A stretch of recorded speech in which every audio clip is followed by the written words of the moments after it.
大家好，歡迎來到楚心客家。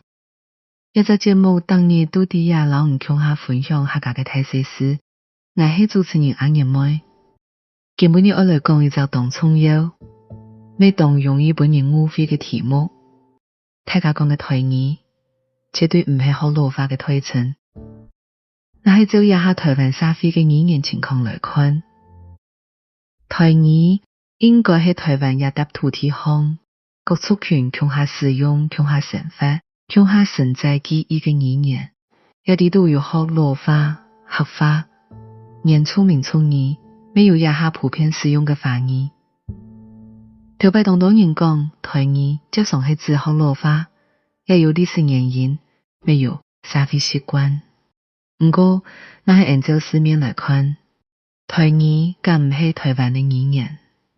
既然係台灣嘅語言，就冇應該強用一種語言來代表台灣全部。台灣本來就唔係單一族群體，台灣嘅省咪從來唔係單一省土。那係講台灣能聽到嘅，應該有開口嘅學老化、新鮮嘅客家、普落嘅蔥語，都市都有各種強調嘅華語，還有移民語言、家庭語言、教研語言，共下交織出來嘅生活聲音。對客人來講，一隻觀念特別重要，因為那係台語，長期本人理解係學老化，客語就將本人變得旁順，變成台灣語言嘅外圍。客家明明就係台灣歷史、宗教、家庭記憶度當重要嘅一部分。客人用客家喊阿公阿婆，用客家講伯公、二面、板、三姑、菜茶。用客家講屋下嘅情感總體嘅知識，地方嘅智慧，一條唔係台灣嘅語言嘅話，佢又係乜嘅呢？故所應講台語嘅世界。聽說以前有一隻卡法嘅形象，唔係為了學老化嘅維也納特，學老化當然係台灣重要嘅語言，咪係當多年嘅母語。問題唔係學老化重要，也唔重要。問題係唔好用學老化來兼顧其他台灣嘅語言。台灣嘅語言應該係複數嘅，聲音應該係多聲部嘅。那係用一隻名詞來代表一種語言，佢就會俾其他語言變細聲，甚至慢慢嘅冇人聽得到。原住民族語更加係台灣語言嘅根，比客家、學老化、華語還較早來到台灣。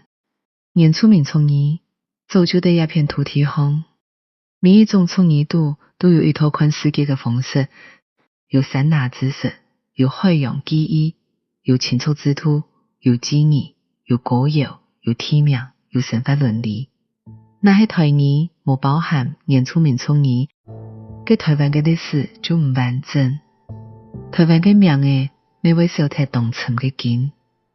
一下華語啲台灣咩係重要嘅語言，雖然華語嘅普及老國家教育政治制度媒體發展有當尋嘅影響，未是造成其他母語無法度順利發展嘅歷史傷害。就一下來看，華語已經係台灣社會普遍溝通嘅語言，當多人用華語讀書、工作、寫作、交朋友、表達共同意見，而冇需要否認華語啲台灣嘅現實位嘅。不過，你要記得，華語冇應該變成唯一嘅標準，咪絕對唔好把其他語言變成地方性、家庭性、種族性嘅語言。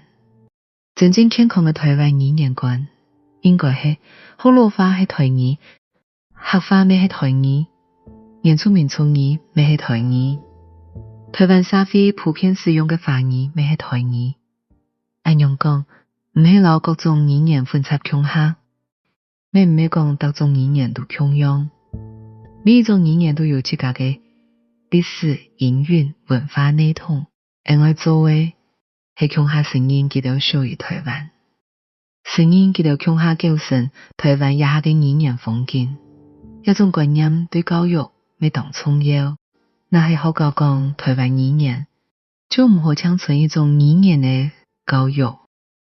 學生嘅應該要知台灣有客話、福佬話、原住民族語，還有各種新出名語言。華語咪係今日台灣公共生活嘅一部分。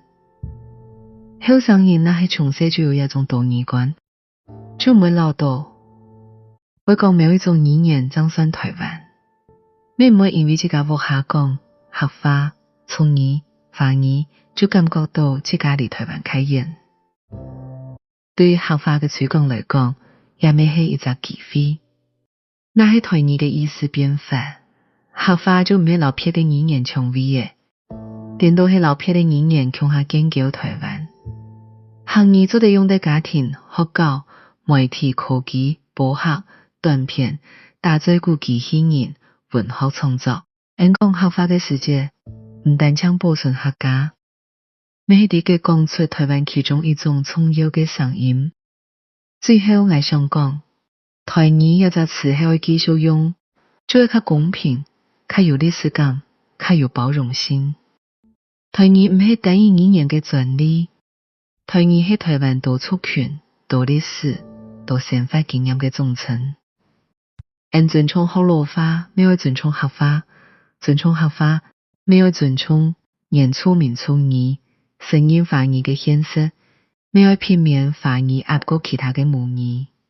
台灣嘅可貴，唔係一種聲音講到大，唔係一種聲音講到大，係會伴其他嘅聲音有機會講出來。也就係今晡日出生假，老吳分享嘅大細事，希望講台語嘅世界相關度上多嘅，佢唔係單一種語言，係規則台灣嘅語言森林。各種語言都有見，各種聲音都有講。那係很同對方講嘅話，台灣就會有較發、較沉、咩較有情嘅自家聲音。